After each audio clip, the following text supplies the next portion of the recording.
Popcorn and Pictures Podcast. Welcome to another episode of Popcorn and Pictures with I, your host, Sam Karpinski, and your co-host, Jose Mendoza. Welcome back, everyone. Jose and I are very excited to talk about movies, both old, newish, and culturally relevant. So, Jose, why don't we start with perhaps the most pop culture heavy movie in our lineup of discussion today, one that you, in fact, just recently saw. In fact, you're only a few hours removed from a fresh viewing of it in the theater. Why don't you tell us what that movie is and what you liked and didn't like about it? Yeah, so before I reveal that movie, we're going to talk about 3 movies today. Some we saw more recent than others. I feel like it's been like a 2-week frame since we saw all 3 of them. The one that we're going to talk about, I saw today at a 120 screening. And I think of the 3 movies I've seen, this one's the one that I'm already kind of not remembering anything about it. And that is the Super Mario Galaxy movie. Memory loss like this when you're in your 30s is no joke. Folks. No joke. No, it's not the age. It's I felt like if there was such a thing as a TikTok movie, just overstimulation and just nothing happening, it's this movie. I didn't like it at all. You know, it's too bad we don't have like an interactive poll right now where we're streaming live with the audience where they can try and guess what movie you're talking about.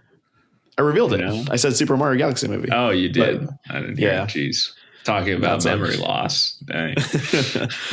You know what? That's not a fault you. It's the movie's fault. Just when you talk about it, when you watch it, it just makes you lose some brain cells. Well, I mean, I kind of tend to agree. It was for me definitely a step down from the first one, which came out a few years ago, but not like that one was some masterpiece of animation and cinema, but it was fun and it was coherent, which I think the biggest issue with this one is it doesn't feel very coherent story-wise. It very much feels like just sugar, the cinematic equivalent of sugar content, Yeah. It's just fun. It's fun. There are fun moments in it. And if you love Nintendo and all the associated properties with Nintendo, you'll probably enjoy the film a lot. But as a film, it's not that good. It really falls flat. I think what makes this, to be honest, it's like an ad movie, right? It's purely an ad to promote Nintendo products, Mario in this case. And the movie does a good job. I guess just right off the bat, it's well animated. I really like the way it looks. Even though it can be a little overstimulating, it feels very pandering to just this generation of their attention span is so small. Let's try to keep them engaged, That's with the pacing, that's with the colors, that's with everything. The movie does look good. And it made me want to, similar to the last movie, kind of want to buy a Nintendo product just so I could play Mario, right? And that's when you went out and bought a Switch 2, Mario Kart 8, and Super Mario Galaxy just to refamiliarize yourself with the games or the movie's adaptation of the game, right? So Jose is now the proud owner of a Nintendo Switch 2. Isn't that great, folks? That's actually not true. Not at all. But I do, like I said, I do want to get Nintendo Switch. Before we go too much into the movies, and I know you haven't said your opinion fully yet, but do you have a relationship with Mario? Not to the same degree. So funny enough, slight spoilers. One of the characters that pops up in the movie is Star Fox, which was actually more exciting for me than Mario. I have fond memories of playing Star Fox, and he shows up in the movie voiced by Glenn Powell. His appearance doesn't really make much sense. He's really just a means to an end, but that's kind of the way the movie is. it's funny. Like I was with my screening, I was with a bunch of people who were a lot more familiar with the games and lore, such as it is, of Mario, and they enjoyed it a lot.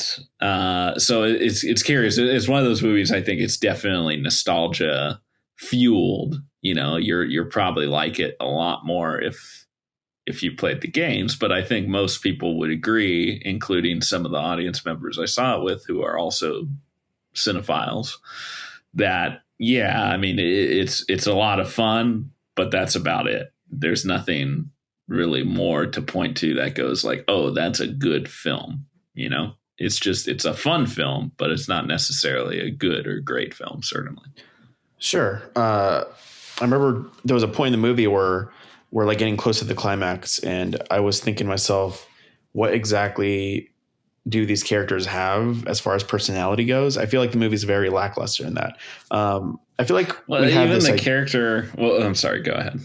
I was going to say, I feel like we have this, like we know who Mario is and Luigi. So I feel like we create an image in our head of like who these people are. And I feel like that is why some people are giving this movie like a pass, just because they're familiar with these characters. But as a movie, I'm like, these guys have nothing really. The only character who really has enough character is Bowser, because, he's like trying to redeem himself to become friends with Mario and Luigi. He kind of turns his back on them. But that's about it. Like, there's nothing really to it. And then it's weird how, now that my mind's on it, they paid probably God knows how much money to Donald Glover just to do a Yoshi voice, when really anyone could have done that. Like, what was the point of that? It doesn't make sense to me. Yeah, talk about like spending money who knows? Nothing. Maybe Donald Glover approached them and was like, "Hey, I really want to be a part of this movie," and didn't like charge them like his normal going rate. So maybe I'm just speculating, because I know for a fact like he's a big fan of like Nintendo games. Yeah, for sure.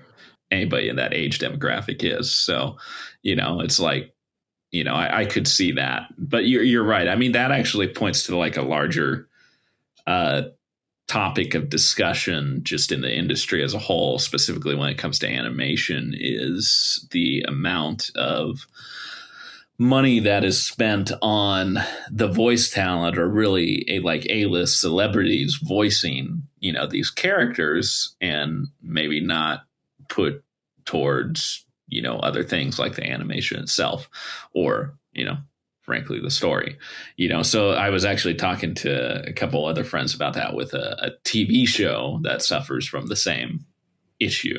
But it's like, why even have them do it? It's not even distinct, it's like, It's just, you're right. Anybody could do that. You and I could do it. Yeah. In fact, we should have done it. We should have saved Nintendo and Illumination a bunch of money, but we didn't know it would be that simple. Yeah, but I don't know. Chris Pratt, I guess, wasn't really distracting, but I was like, do we really need to get these A-list actors to voice these characters? Like, what's wrong with just getting the original voice actors for the video game to Yeah, I mean, I think like stuff like Chris Pratt, obviously, and really all of them. I mean, I do think the rationale is like, oh, all these celebrities, people will be interested as well because of the celebrities. They'd be like, oh, it would be fun to have Chris Pratt voicing Mario. It'd be fun to have Donald Glover voicing Yoshi. It'd be fun to have Charlie Day voicing Luigi, et cetera, et cetera. So Jack Black as Bowser, so it's, I think that maybe is like just a marketing thing, but whether it's worth the reward, I don't know. Probably not. I feel like this is one of those movies people would have still showed up for regardless, Yeah, that's exactly what I was going to say. I don't know. Like, was there really an incentive for people to, I mean, it's Mario, right? Like, just having Chris Pratt playing Mario, like, really going to get more people to watch the movie? If you like Mario, you're going to watch this movie regardless, right? I don't know. That always kind of bugged me, not even with just this movie, but the previous movie, why they had to get, these voice actors to play characters that we already familiar with. Like, imagine if they made like a Mickey Mouse movie and they got, like, I don't know, like Morgan Freeman to play Mickey, like, is that really going to be? I think if Morgan Freeman was playing Mickey Mouse, we would all be interested in that movie.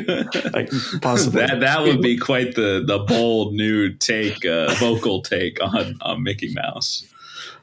But about the movie though, what are your thoughts? Because like we're kind of talking about like the background, but like you've yet to kind of like express because you had a good time No, with it. yeah. I mean, I just watching it, I was just struck by like how maybe not even incoherent, how there was just almost like no story. It was really just kind of pinging from one thing to another. It had like the loose structure of a story, with Bowser, Jr. trying to reunite with his dad and kind of take over the world or the galaxy, but it didn't really feel like there were any stakes, And I mean, even at one point in the movie when Yoshi initially shows up, or shortly after he initially shows up, Toad actually just outright says like, "What? We're not going to just talk about the fact that there's a dinosaur now," or something akin to that. And it's like, well, yeah, that's kind of the whole movie. It just feels like they're just throwing stuff at the wall, because they know it's stuff people from the fans of the games would enjoy. So I kind of ended the movie and it was like, okay, is that it? And, again, it was fun. I laughed. It was cute. There was some fun animation stuff in it, but it's like, it's like, yeah, is this it? It just felt, I don't know. I think the last one, again, no means a masterpiece. The last one had like a very simple story, but a clear story. It very much revolved around, okay, they find themselves in the Mushroom Kingdom. Luigi gets captured. He's got to rescue Luigi. He's got to save the princess, etc. Bowser's a clear, I think a more compelling villain than Bowser Jr. Yeah, absolutely. Nothing against Bowser Jr. But I like the way you. Sorry, go ahead. No, I think that's it. Like I didn't feel like there was a lot more to it. The way you said like the story pings like around, that's exactly how I felt when I was watching the movie. I was so tuned out. There was actually a point where I texted you like, I'm starting to hate this really bad. That aside, where I just like looked at my phone for a little bit, there was a point where I'm like watching the film. To be clear, Jose was alone in the movie theater. He was not being a distraction for his fellow moviegoers. Kind of the best way to watch a movie, even like for a movie like this. I just like disagree, by myself. To each. Well, actually. True. This probably would have been a little different with people. True. With a movie like this, on opening night for sure. But yeah, the way like I remember just watching the scene, I'm like, okay, how did we get here again? Like it was just so much in and out. Like I was actually thinking, like if I had to compare this movie to a fast food chain, definitely In and Out, not for quality, but quite literally. A lot of the stuff was like in and out of my brain. I was like, how did we get here in this movie? If I had to summarize what exactly happens, I remember scenes, but I couldn't tell you how exactly we got there. I'm not sure if you heard like the Trey Parker, Matt Stone way of like telling stories, but their way of telling stories, it's not and it's this happens, but emphasis on but this, I feel like the movie is very much like, and this happens, and this happens, and this happens, It doesn't really build on top. It doesn't dwell on any. It doesn't really linger on any major character beats. It doesn't, really explore the ramifications. Again, and I stress, like it's a Mario movie, right? It's not like we're looking for super deep plot, but you want something there, So I've heard this conversation in other like podcast episodes, and I agree with 100%.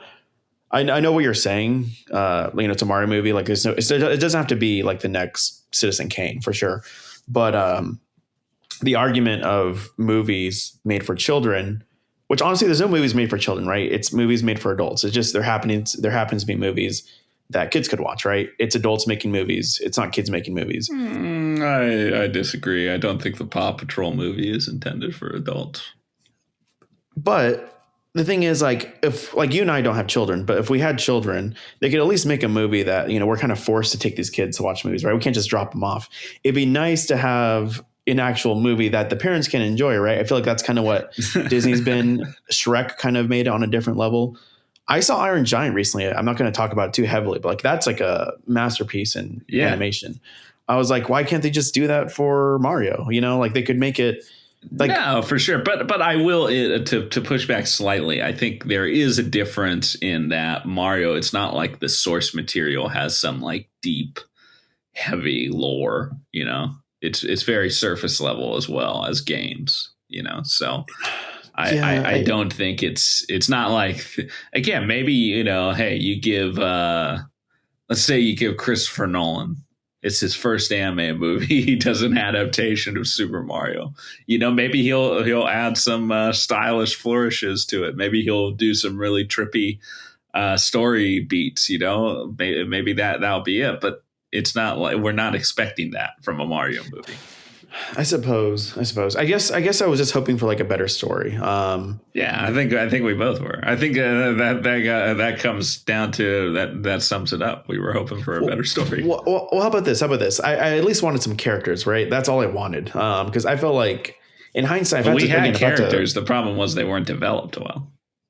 There's no personalities. Yeah, they were just very surface level characters. If they kind of build them up a little bit to be a little more memorable, I don't know, that could have been an easy fix. I don't know. Ultimately, yeah. I did not like this movie. Even the existing characters. So, like, obviously, we know Mario's, Luigi's backstory, etc. They explore Princess Peach's backstory a little bit more, but not even really in a way I would say that deepens her character in any meaningful way.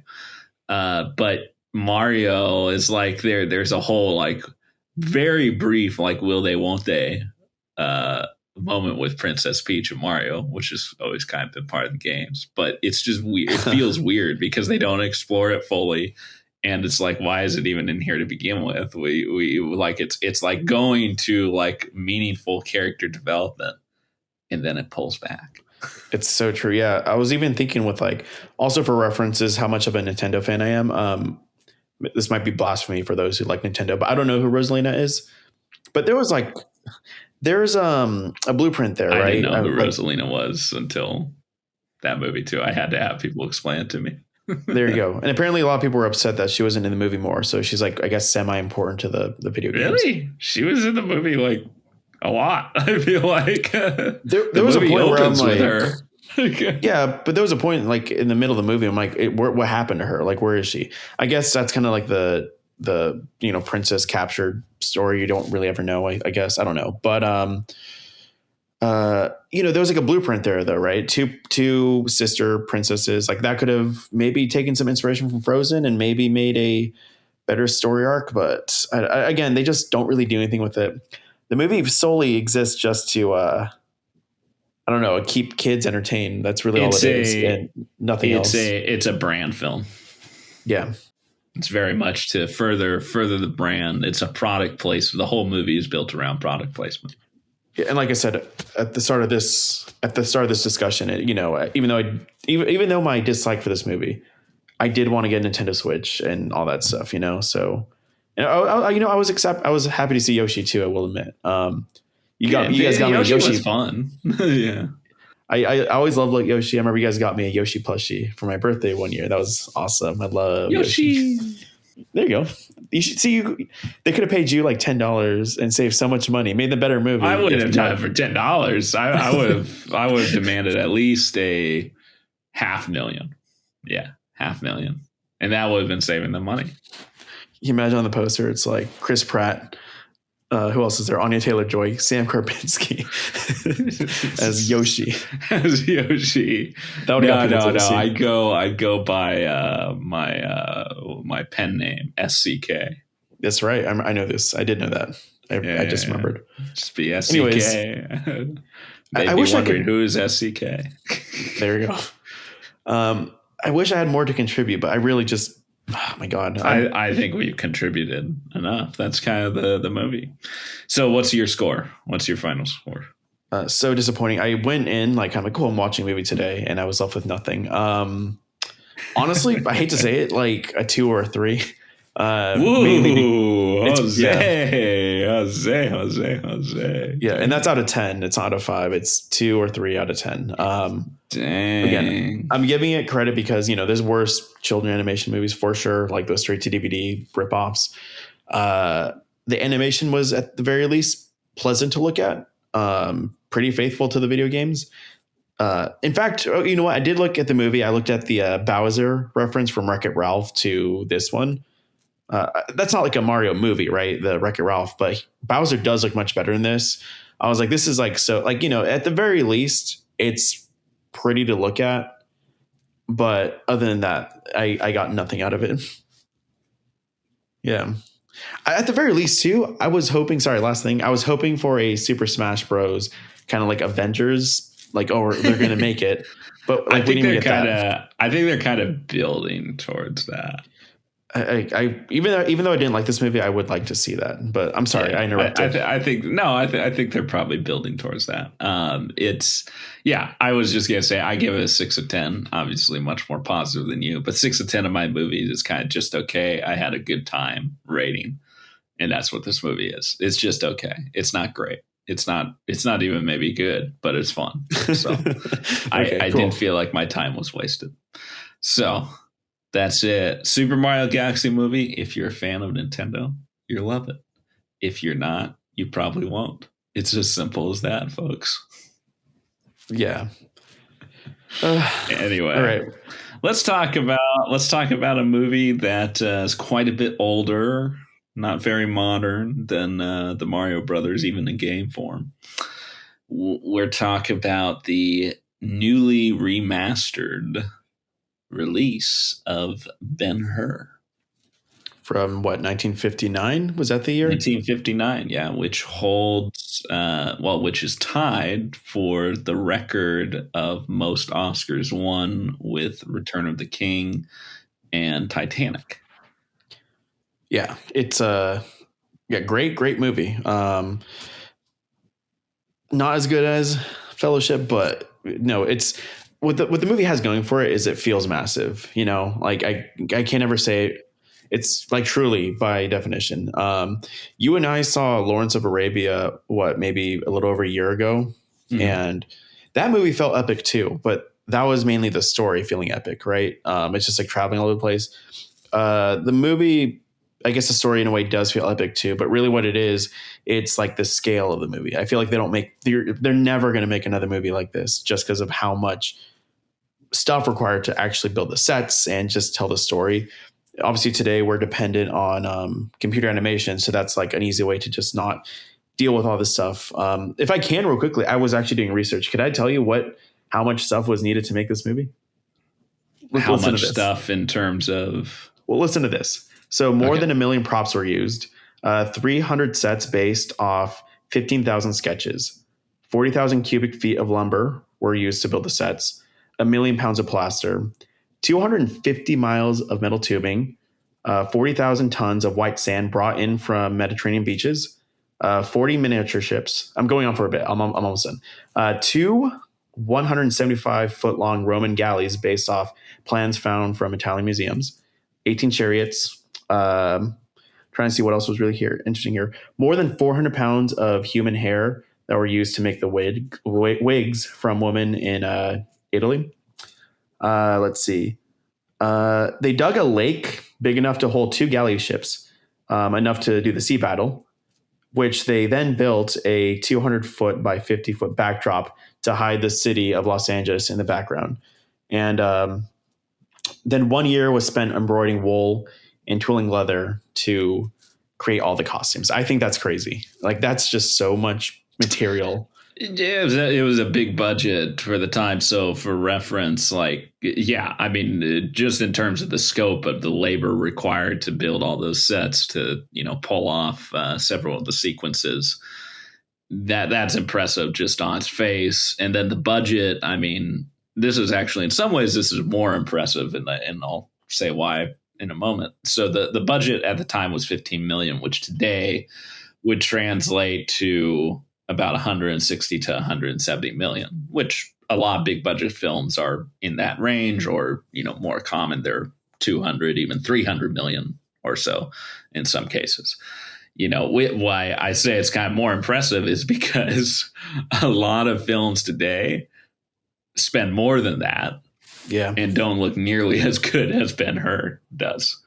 It's amazing. And some of that, I'm sure, is because of the time and care taken to perform some of the sequences and pull off it. So I think it's just always impressive to me that they are able to make something that holds up in terms of visuals, today. Yeah, absolutely. And have it for what if they made that movie today, it would be less, and did everything the same. It would probably cost, double even what the inflation adjusted budget is. Can you repeat the budget of what that movie cost again for inflation? Yeah, so with inflation, around 160 to 170 million. I'm looking up the budget for the 2016 movie. Okay, it's 100 million, so a little less. But I was looking at Dune 2, for example, just for reference to see like how, just for like to offer perspective. Yeah, Dune Part 2, which is like, a modern day epic in a way, it costs around $190 million. There you go. I was going to say, dang, I take it all back. Ben-Hur doesn't know what they're doing. Dune was able to accomplish all that for 19 million. Wow. My thing, just so people know, I'm not good with numbers. I could look at a number. I'm like, oh yeah, that's 19 million. When I'm really trying to say 190 million. He's dyslexic, folks. It's not dyslexic. He's not. I'm just joking. It's bad with numbers. That's all it is. Yeah. Math. Yeah. No, I got you. But yeah, I mean, you talk about. I think that's like one of the strongest points of the movie is the visuals and how good it looks. It really feels like they poured, a lot into it. They took. You mentioned Dune. I mean, that's a good analogy in the sense that it's based on a book like Ben-Hur. Right. And clearly the director and the filmmakers have a great appreciation for the material and are taking care to properly translate that on screen. Ben-Hur's the same way. Obviously different stories, but same approach, I think. And I think they really do a good job at pulling it off. Yeah. And then Sam, you and I were like lucky we saw it separately, but we took the time to go to the movies to see it. If you remember, about a month ago, the Criterion Channel was doing they had it on their streaming service, and I watched the first 40 minutes. In my bed, I kept falling asleep because I don't think we even mentioned the runtime, but the movie's pushing 4 hours. Yeah, it's almost 4 hours. It's not a short movie. No, I remember being in the movies and the cinemas rather, and I just remember like sitting down and just kind of looking at the screen. Like, I'm so happy I saw this like on the big screen as opposed to my laptop, because again, if not for the story, kind of like, I guess kind of like Mario, if not for the story, the visuals is like a nice, that's just a big factor of the movies. For sure. Absolutely. I mean, the visuals, and I'll get to this in a sec, the sound design is best experienced in the theater. Obviously, most people aren't going to do that, but it was one of those things where it's like, much like Lawrence of Arabia we saw a couple of years ago, it's best experienced in the theater. And it's like you're reminded just why seeing a movie that came out, over 50, 60 years ago, that still, it's still good at home, but it's like, wow, what a transformative experience it is in the theater. So yeah, it's great. And again, like, impressive that they're able to, not that the movie looked bad before, but like able to remaster and bring the actual visual quality up to today's standards is just very appreciated in the theater. We should talk about like what the movie is actually about, but I'm just curious so quickly, how busy was your screening? There was only me and two other people in my screening. No, it wasn't like a full house, but it was probably like 3/4 of the theater was full. Oh, so you had a much bigger turnout than I did. Okay. Yeah. It was definitely a decent showing. Yeah, it was good. I mean, I brought 6 people with me. So was it their first time seeing it? It was, yeah, which was fun. They were really like blown away by it. Just again, I mean, they liked the story, but just really how impressive it was just from a filmmaking perspective. Sure, some of the stuff they were able to pull off. So yeah, the story. Go ahead. I was gonna say, you've seen it twice. I think you're better at summarizing the movie than I am, but yeah. Well, so the story so actually a little backstory on the book. So the book is, and the movie is as well, subtitled "A Tale of the Christ," and that's basically the whole movie is following this Jewish aristocrat in the time of the Christ in Judea, and basically follows his fall from grace. He gets basically framed, not really framed, but kind of basically an injustice done against him by a former friend of his who is a Roman, and obviously the Romans are occupying Judea at that time, and ends up being, basically sent to prison, sent to the slave galleys, and basically goes through a whole journey where he ends up, regaining his freedom and heads back to Judea to confront his friend. But throughout the story, you're kind of seeing the different effects, the presence of Jesus, like in the film. You never see him like from the front at all. You see him a couple of times from the back, and you hear people talking about him. You're just kind of seeing like the effects. So that's kind of like the overall backdrop to the main story, which is Ben-Hur's quest for revenge and justice against his former friend. So that's kind of that kind of sums up what the summary of the movie is about. Obviously, there's a lot of things that happen, and it is a long movie. There's a lot of different points in the journey, so to speak, and it does reach a point in the film, much like the book, where it's truly meant to be kind of a redemptive story for Ben-Hur, where he was just consumed with revenge and eventually kind of gets past that. And I was going to say, it is. The backdrop is like, the time of Christ, but it's not really a religious movie, though. It's not like it's not trying to, send a message home or anything. It's, it's very much a Christian movie. It believes in the fact that there was, Jesus Christ, but it's never like trying to deliver a message. And I thought those scenes were handled really well. I don't know if that's because I am Catholic, so I thought they were like a little touching. But no, it was kind of a nice way to. Granted, it's different faith background, but faith background nonetheless as you. I think it still is handled well. It's not in your face. It's done really tastefully. Approaches. Yeah, I like the idea of like not showing his face, because it's like, it kind of adds this like sense of, I guess, mystery in a way. If I can, and we'll go back to the better much version of this, but I did watch a bit of the 2016 version. I am not going to ever go back to it. It's gonna be mediocre at best. But they do show.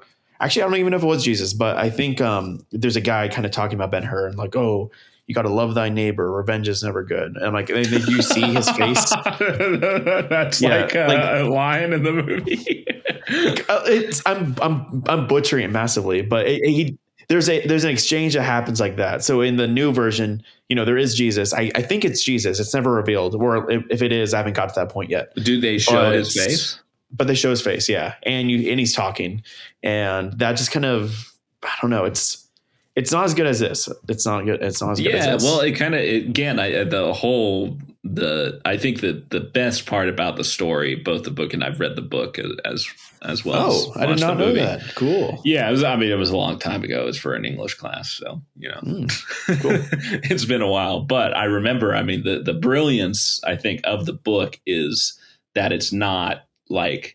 The reason it's a tale of the Christ is the idea is it's just framed in that period as like, this is how, theoretically, maybe here's how, his presence might have affected, people in this position, it's just, it's basically historical fiction is what it comes down to, so it's just an interesting and it doesn't get distracting because they specifically keep the character of Christ at arm's length. They show his effects, but they don't make him the center of the story. It's just seeing how his character kind of changes things for everyone and the different geopolitical factors going on in that time as well. It's everything you're saying is like profound. I was going to say it's almost like a Marvel movie. Like they're hinting at like Thanos. And kind of honestly, there were a couple of moments. Like Pontius Pilate, when they first introduced Pontius Pilate, in today's framework, I'm sure back then it didn't feel that way, but because we're all used to Marvel movies and comic books, with like a big character reveal or something, it really felt like that, where it was like, oh, Pontius Pilate, I know what he's going to be doing, Yeah, exactly. It's actually funny. He's introduced in Rome in the film. And it sets him up where he's like, I'm about to head off to Judea, to take care of these rabble rousers there. And it's like, ooh, we know where that's going to go. Yeah. The moviegoers of the 1950s are probably like oohing and awing and clapping at the film. just like a Marvel movie. That's true. They're going, oh, Pontius Pilate. Yeah. Ooh. Yeah. Then, oh, that's Caesar. Exactly. The movie's biggest thing that, if for like listeners who, I think everyone who listens or probably knows about this movie, but the biggest thing about the movie that, if you ever seen like, old Hollywood montage and stuff, it's always going to be the chariot racing scene, which you haven't talked about yet. It's so well done. Go ahead and lead us in, because that's rightly so kind of the highlight of the movie, just from a technical perspective. Well, I don't want to say one's better than the other, but there's two great set pieces. One that's totally undermined, but it's the battleship scene when they're in the galleys. That I never even knew that was in the movie. So me going into it and like hearing the sound design and just all the action was insane. I did not expect that at all. There's scenes which you don't really ever see in these old movies, because they were trying to be a little bit more. What was that thing that you had to like be a little bit more tame with, like violence and like the Hays Code? Yes, Hays Code. I don't know if this is around. I don't think that wasn't enforced. Was it not by that time? But definitely overall, right? Movies were more restrained. But Ben-Hur, if it was released today, it would definitely be like a PG-13 movie. Yeah, for sure. It's not grotesque, but the galley scene, though, there is scenes where they, and I read into this too, they actually brought like amputees in to actually make it look like people lost their limbs, which, it's not the most convincing thing. If you've seen Saving Private Ryan, that's way more convincing. But still, I remember seeing that. I'm like, that looks like real. That looks real. Yeah. It turns out it was actually people who are amputees, which is like adds like a layer to the movie. But just again, like the attention to detail from a production standpoint, And just the violence aside, I never quite felt as immersed in an action set piece in a movie this old, like I did with the galley scene as well as a chariot scene, which we'll talk soon. But you're right, and I undersold it. The galley scene is fantastic, what they're able to accomplish with like the miniatures, and obviously today, right, you could probably do more stuff with the tools at their disposal. But yeah, go ahead. Oh, yeah, he's on my finger. I was just going to say yes, but again, kind of, which I'm happy I saw like the Ben-Hur remake parts of it, at least.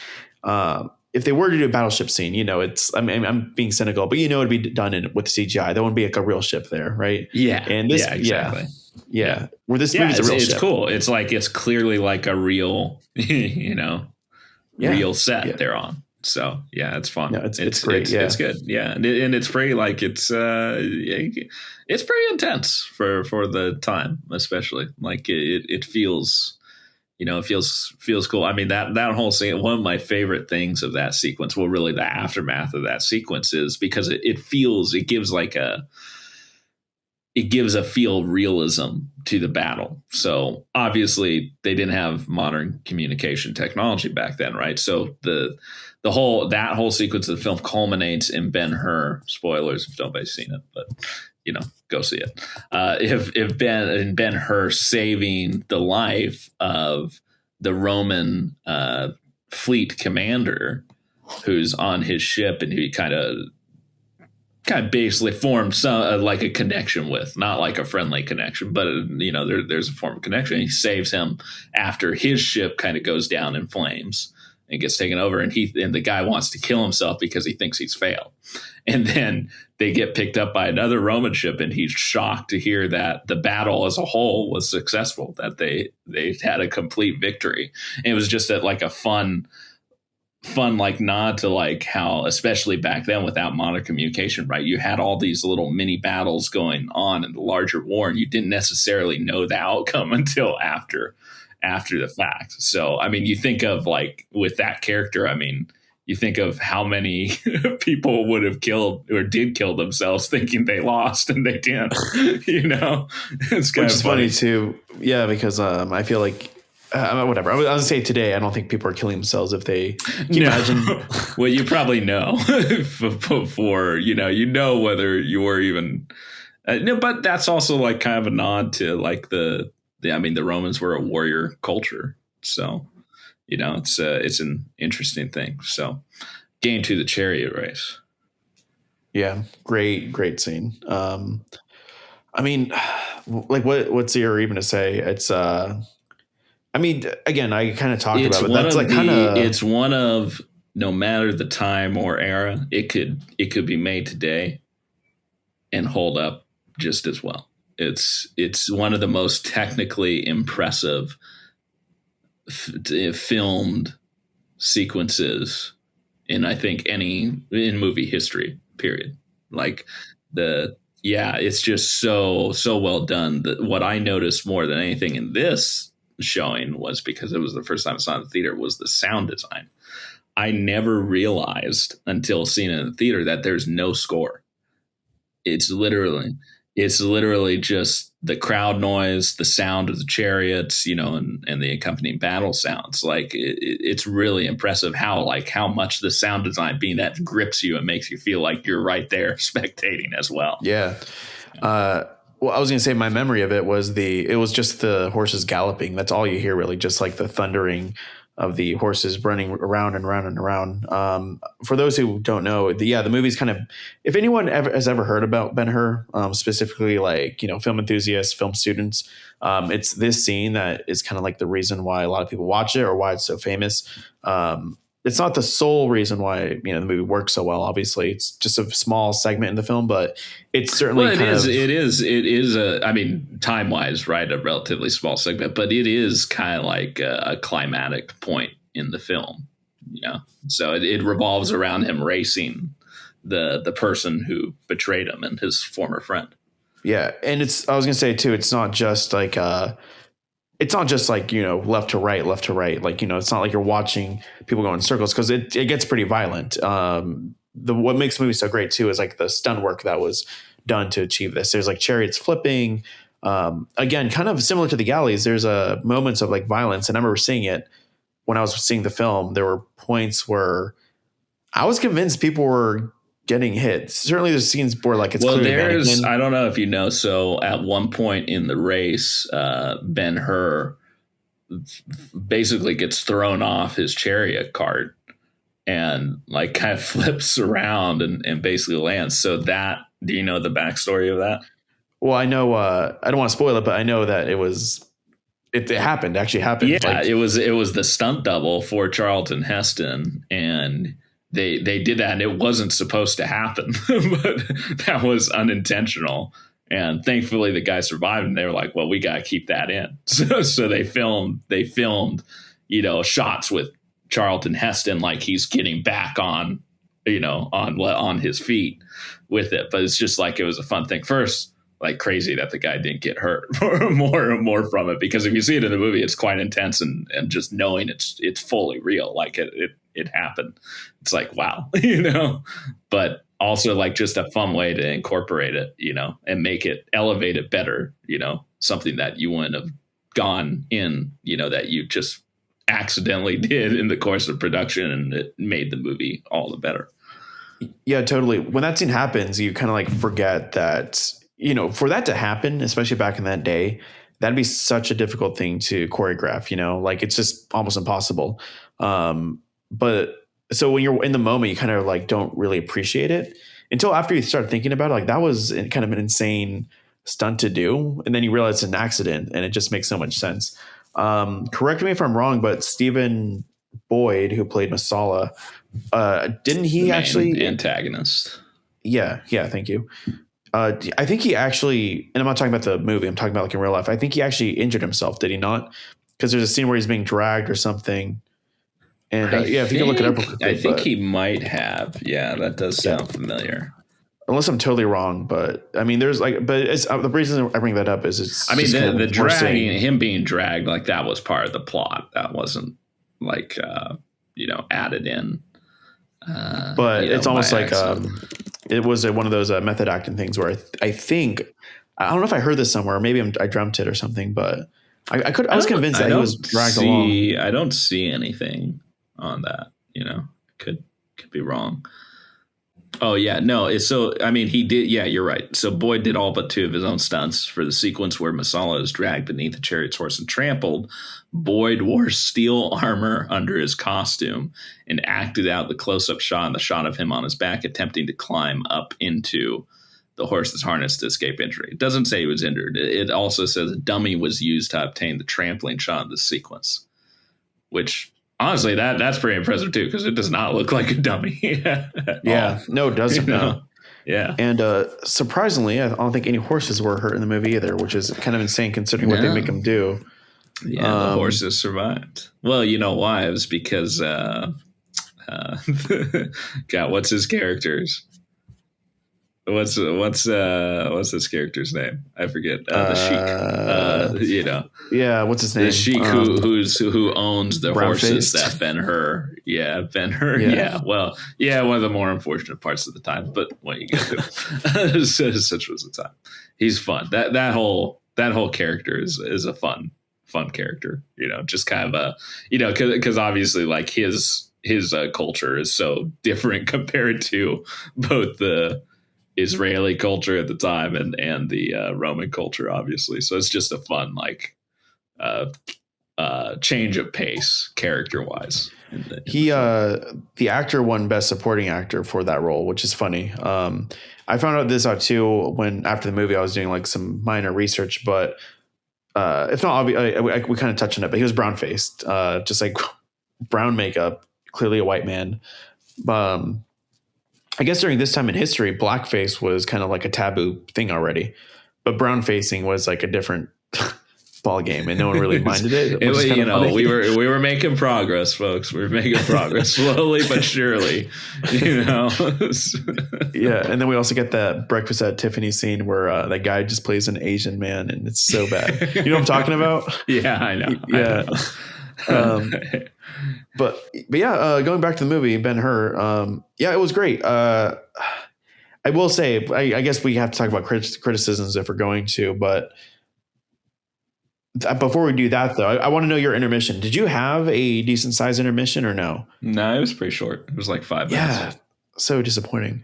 I went down well, with a movie this long, come on, they could give us like a 10-15 minute intermission.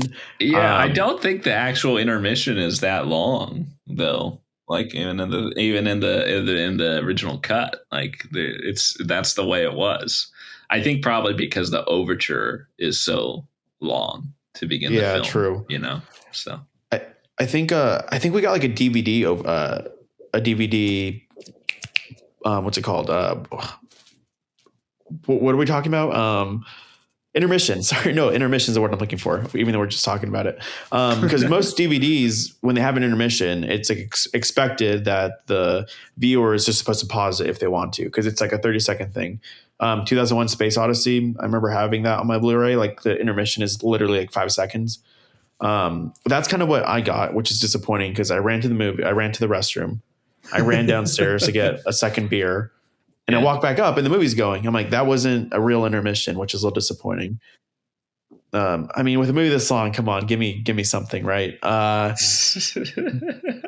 The chariot scene was great, but where the movie really falls flat is I feel like, maybe flat's a strong word, but I began to get more disinterested after the chariot scene. I felt like all that. I think that's unavoidable, because I mean, obviously the chariot scene, as we kind of discussed, is the high point of the film, just from a filmmaking perspective. I mean, that's kind of like that's a scene you would show for people who are like, for whatever reason, aren't interested in movies and be like, this is why you should go watch movies. That's kind of it. So everything else kind of feels like a letdown. I do agree with you. I think it drags a little bit at that end to get to the the conclusion. I think it does by the time it gets to the end. It like still feels like a very satisfying wrap up to the story, but it definitely loses the pace a little bit. Yeah, I was getting really antsy towards the end. I just everything that happens after like, that. Why can't we get him crucified already? I mean, kind of in a way. I was just, it was just kind of more like I just didn't really engage with the story anymore. I wasn't really as interested in the love angle that we haven't really talked about yet with Ben-Hur and his childhood slave friend Esther. There you go. All of that was just kind of disinteresting. Is that the right word? Yeah, not engaging for me at least. The whole scene with the lepers with the mom and sister, I thought that was pretty interesting, even though looks like they have like the worst leper makeup ever. But yeah, which funny enough, she was the love interest. She was an Israeli actress, and Ben-Hur was her English language debut. Yeah, William Wyler, I believe, saw her at a movie or in a movie at the Cannes Festival, and then he put out a memo to Israel, like, I'm looking for this woman who was in this movie, and they managed to find her somehow back in the day. Yeah. Well, she was acting. She was acting in other films, just not American films. Yeah, true. I guess she. Well, I don't think she was that difficult to find. But she wasn't a big actress. So I'm looking. She's only done 7 roles, so that's kind of insane that they were able to find her to begin with. But I guess they had ways of contacting her if she was like on call sheets and stuff. I don't know what else. Anything else you want to say about the movie? No, I mean, I think it summed it up. It's kind of, an old school epic. It holds up really well. It's not like a perfect film. I think kind of primarily for the reason you described, and the dialogue. There's some dialogue that definitely feels reflective of the time. That was written, just feels a little wonky, or stiff. Actually, I would say just stiff dialogue. So it's not great, but the emotional stakes of the movie and the effects that pull off or really enhance those stakes are top notch, and definitely a highly regarded movie, justifiably so. Yeah, definitely. Yeah. All right. So go see Ben-Hur if you can. What you rate it? What did you rate it? Again, the reason why I'm not giving it as high of a score as maybe you is because it falls flat for me towards the end. I was getting really antsy. I feel like maybe that last bit, if it was necessary, maybe it could have been trimmed down a little bit. I feel like, yeah, like you said, some of the dialogue wasn't really convincing. It felt very much like 1950s, 1960s Hollywood. But I would give it a 7 out of 10, maybe an 8. Also, not a fair comparison, but like a similar movie, Lawrence of Arabia. I feel like a movie on that scale just handles it so much better, which I gave a 9 out of 10. So I don't know, not great, not as great as I was hoping, but still very satisfying. I'm happy I dedicated 4 hours of my life to go check it out. I gave it an 8 of 10. Which, excellent, but not great. Before we talk about the next movie, just for perspective, I remember my friend went to go see Project Hail Mary after I started Ben-Hur. And considering trailers and the runtime of Project Hail Mary, which is kind of long, she got out before I did, which is kind of funny. It is funny, but yeah, that's how it was done. Yeah, true. Anyway. Right. Well, it's also funny to keep in mind, right? Like the pressure, because obviously home releases weren't a thing back then. The pressure to keep a movie efficient in running time was not there, because it was just those films were going to play forever, right? If they were successful. Yeah. So, it's funny. Anyway, the next film, a little bit more recent. Very recent, I'd say. Yeah. What some would say it's dramatic. Ooh, I like it. You're good with these puns, I will say. It's the drama with Robert Pattinson and Zendaya. Why don't you give a summary of what the movie is about without spoiling? Okay, difficult. Actually, it's not too hard. It is about two lovers in what I guess New York is. I guess it's not whatever New York. They are days away from a wedding, and while they're still trying to, fix some things, loosen some ties, they, by like choosing like the proper food off a food menu and like the wine, all that stuff. It's revealed that the woman, Zendaya, has a dark history that Robert Pattinson did not know about, which then challenges his views on her and if he wants to pursue the marriage. And pretty in a way relevant with today's with today's society without really like kind of spoiling it. But I thought the movie was great though. I'm not doing a good job of summarizing it, but that's how we all felt going into the movie. I thought it was a rom-com going into it, and I wasn't really anticipating to want to see it because, I mean, I'm aware of what this guy's capable of. The director, is he from Norway, I believe? Yeah, I think so. He made last year's Dream Scenario, or whenever that came out. 2 years ago. 2 years Almost ago. 2 years ago, not quite. And when I saw this, I'm like, this doesn't really look as promising as the previous one. Like the pitch of Dream Scenario, it came off a little boring in the marketing. Yeah, Dream Scenario is like an awesome pitch. It's about a guy who magically shows up in everyone's dreams one day and he becomes famous. Like that's a cool selling point. The drama, they don't really pitch it, but the thing that's revealed is actually a huge selling point. That if they manage to put it in the marketing, would encourage me to go see it sooner. But I'm happy that they didn't reveal it because it makes for a much better experience not knowing what happens going into it. What are your thoughts on it? No, I think so. With the caveat, I knew one of the big things that happens that kind of propels the rest of the movie.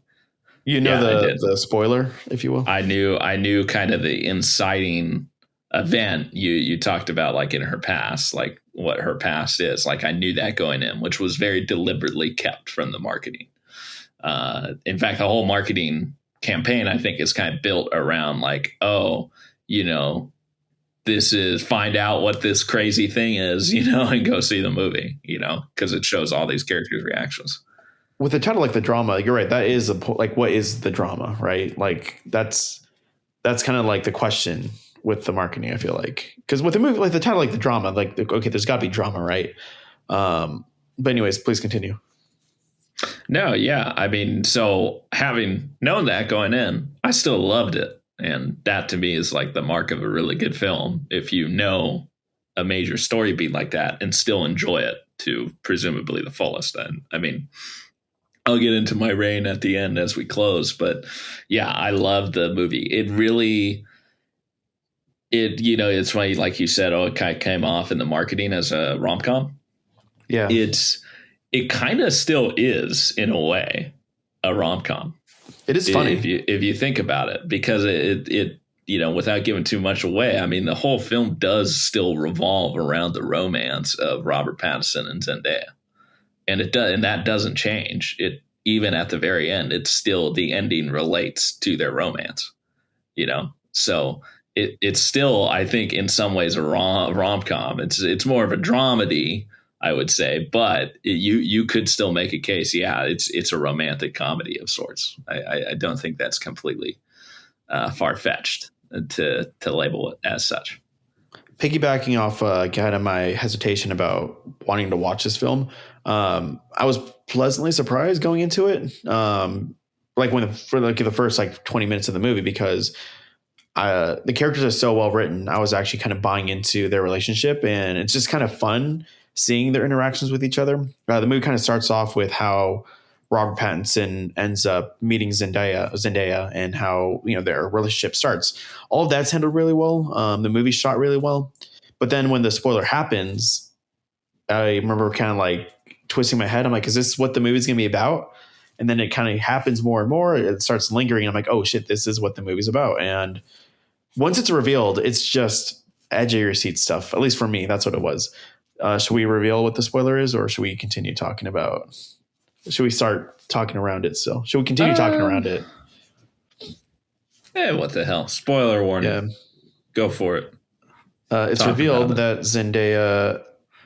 Well, because I will say again, I don't think that the movie, while the marketing frame like it's about that, it's more about the aftermath of the reveal. It's not really about the reveal itself. It's about the aftermath of it. The scene before that's revealed is they're playing a game and they're a little drunk. The question is that they ask each other, what's the worst thing you've done? Robert Pattinson's character reveals that he might have cyberbullied someone. He wasn't really playing along. He couldn't really figure anything out. The other people said something about like using a ex-girlfriend as a human body shield to protect himself from a dog. Zendaya character reveals that she wanted to do a mass shooting back in high school. And she almost, it wasn't like a thought. It was like an actual planning. She actually was, practicing a gun, firing a rifle. That's how she ended up deaf, which is revealed in the movie. And that was kind of the thing that challenged Robert Pattinson's, I guess, whether he loves her so much, if he wants to actually continue with the marriage, or if maybe she's not a sane person and maybe she has to cut it off. And all of the aftermath, kind of like this internal challenge that he's dealing with, is just fantastic. Yeah, no, I agree. I think the kind of the brilliance, so to speak, of the film is that while the character is kind of Robert Pattinson's character, he's like, oh, whoa, I don't know if I can marry this woman. Is she crazy? What's the deal? So I think, sorry, I got distracted with something. Never multitask while recording a podcast. Anyway, I think the brilliance of the film is that, it's like he's thinking, there's all these problems, personality, character flaws with her, concerns. He's thinking that's why he's backing up. But what the film is, I think, more showing is like, oh, wait a minute. The very fact that he reacts the way he does, and, you have to watch the film to kind of see the full scope of that, is more reflective of like, oh, wait a minute, maybe he's actually the one who would be problematic in this relationship. Maybe he, maybe if anything, she should be having second thoughts about him. You think so? Is that what you got out of the movie? That's interesting. I think so. I think so. Wrong. I mean, think about it. She other, than that reveal, and she's clearly far removed from it at that point. Doesn't really have many crazy parts. I mean, I think the closest is maybe the time where she's, considering firing their DJ because she's a druggie. That's about it, and even that's like not completely crazy, So I guess here's a question, because I mean, it's kind of like, I feel like people ask this after the movie too. Would you follow through with it if you were in that situation? If you were Rob Pattinson's? I would like to think yes. Okay. I mean, we all have, I mean, obviously not as extreme as that, but, we all have stuff in the past that we want to take back, and regret. So, and I think if anything, it would be more, to me, almost more attractive because like, oh, that person like went through this and got out better on the other side, shows maturity and growth. I will say the cool thing about the movie too, going back to it, is I really like the editing. Yeah. There's a point in the movie where it's, when Robert Pattinson's like questioning whether he should continue with the marriage or not. He's starting to realize like what kind of a person she was. Like, is she violent? And then he like starts thinking about flashbacks. There's like flashback moments of her actually being aggressive towards people in the real world. I think there's a scene where they almost get hit by a car, and then Zendaya like strikes out and starts kicking the car. I guess with like, if I was in that situation, I would start thinking about that same stuff, like how easily triggered she is, no pun intended. And I don't know if I would follow through with it, honestly, but I guess it's on a base to base thing. Well, yeah. I mean, I would hope though you don't handle it like Robert Pattinson handles it. There's a point in the movie where like this is getting really insane. The movie culminates with one particular scene that's like the climactic scene, and it's absolutely hilarious. I mean, it's crazy. Like it culminates, again, spoilers, but it culminates at their wedding. And yeah, I mean, it's like crazy, you know, it's just, but it's hilarious. Like the dialogue is so funny and Robert Pattinson's delivery is so funny, but it's also like, man, dude, you're kind of he was a little bit of a scumbag, you know? And anyway, like, I mean, I want to get to the end of the movie, but do you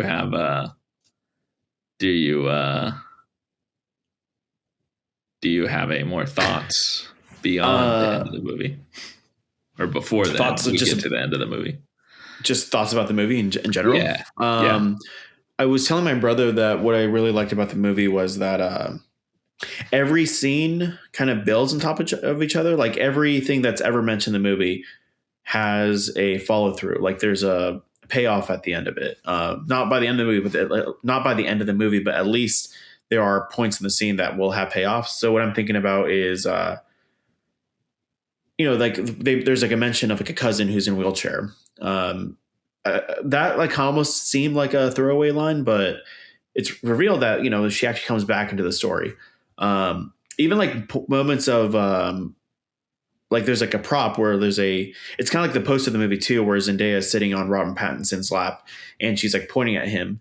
That picture is revealed again later. And I think they retook the photo with her kind of doing this like gun fingering thing, like where you have two fingers up and the thumb is up, like making a image of a gun pointing at Robert Pattinson. It's kind of things like that where I'm like, the movie's really smart with that. It builds and it doesn't really waste any time because everything that's said or tackled or whatever does have a follow through. If we're going to talk about the wedding, I had a question for you because I asked my brother this too, but we talked about the DJ. Did you see it with your brother?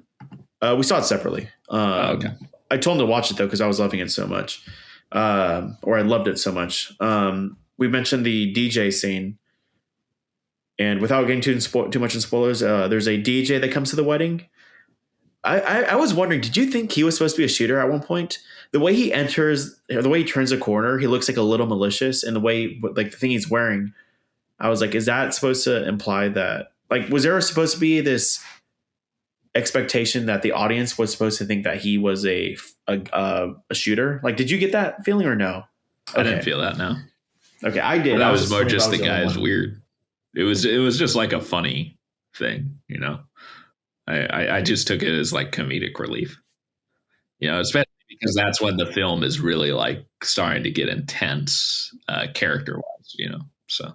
Because right after that too, there's a scene where the DJ like accidentally messes with the amps and it like causes a lot of bang. Like, yeah, but they do stuff throughout the movie like that after the reveal that Robert Pattinson just normal sounds or things that he just is like all spooked now because he can't get out of his brain the thing. She told him about. You said you wanted to talk about the ending scene. You wanted to. Well, yeah, I was just a little. Not that I would have been unhappy with the film if it had gone a different way, but I was a little surprised by how hopeful the ending was. Yeah, but I thought it was actually very touching. I thought that too, because there was a point in the movie I'm like, how are they possibly going to wrap things up? Yeah, it feels like quite literally, it feels like the world's not. Maybe okay, that's a stretch. It's not the world's ending. But it just feels like their world is that they've constructed for themselves through the lens of their relationship is ending, or at least could be ending. There's like a point where like we're past the event horizon. Like there's no going back to anything, right? And I'm like, how are they possibly going to end this? And the way they end it, I don't know if we should reveal that because like it is kind of like sweet. But I thought it was, unless we want to, it's up to you. But I thought that was handled really well. I that's actually kind of the reason why I love the movie so much, because usually with a movie like this, I feel like they always don't quite stick the landing. But with this film, I thought it was just so endearing and so sweet. Kind of going back to what I was saying earlier, how every scene has like a follow through. This was a kind of nice like callback to a scene that they've done earlier. Yeah. And the way like in the previous time you see them playing this game, they're just not into it. But the second time we see it at the end, they're both revealing that they still have love for each other. I'm trying to be as vague as I can, but I enjoyed the ending quite a bit.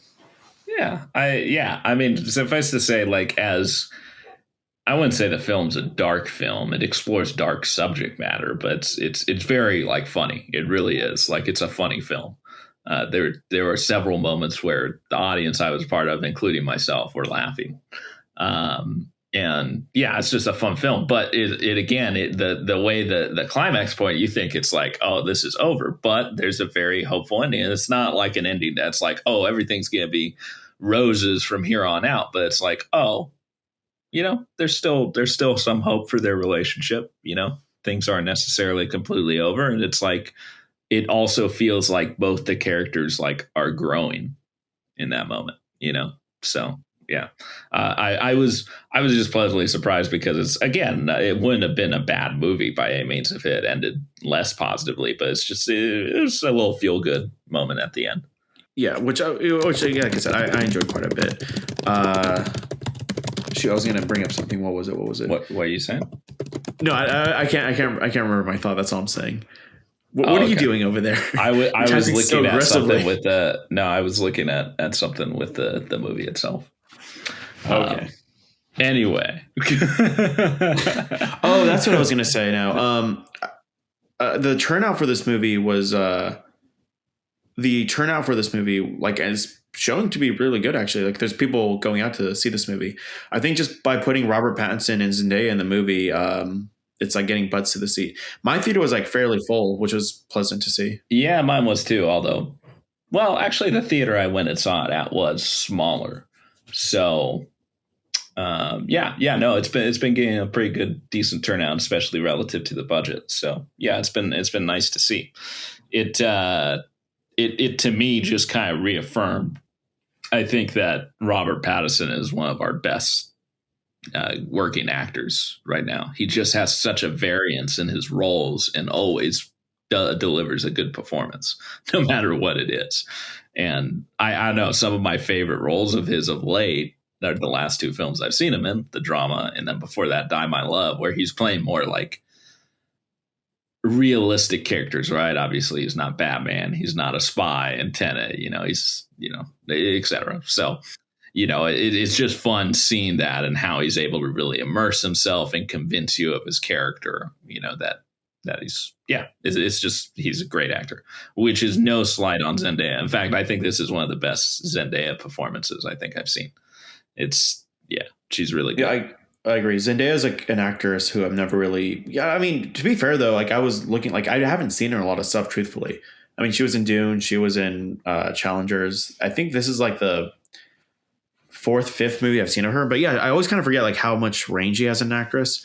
Robert Pattinson, though, again, kind of going back to his range, it's interesting to see him like play Batman and then go from like that to a charismatic guy over in Tenet. And then in this movie, he's being funny, which I feel like I've never actually seen him like, kind of practice his comedic chops. So that was really nice to see too. Yeah, for sure. So the drama, for me, it was the best film of the year I've seen so far. Plenty of time still for that to change. I'm sure there'll be some great contenders before the end of the year. But far and away, I think my favorite film of the year. It's funny and has good emotional stakes. It's entertaining, and it's really sharply written as well. And I give it a 9 of 10. What about you? Oh, Jose, you're muted. Technical difficulties. Please stand by. Get dadgummit. It happened. That's the second time it's happened. No, I agree. The writing is fantastic. I think this is I mean, I've only seen two of his projects, but I think the director is getting more and more confident with his projects. I enjoyed the editing, which I haven't really talked about, but I like how the editing was used to deliver comedic moments.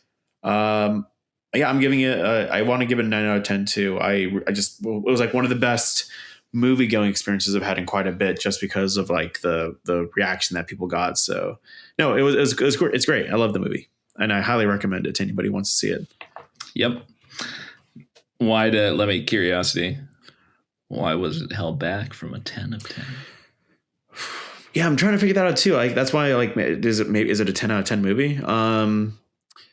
I guess the rewatchability, I'm wondering like if I'll enjoy it again, because like maybe a lot of the excitement was coming from the fact that like I didn't know what the movie's about.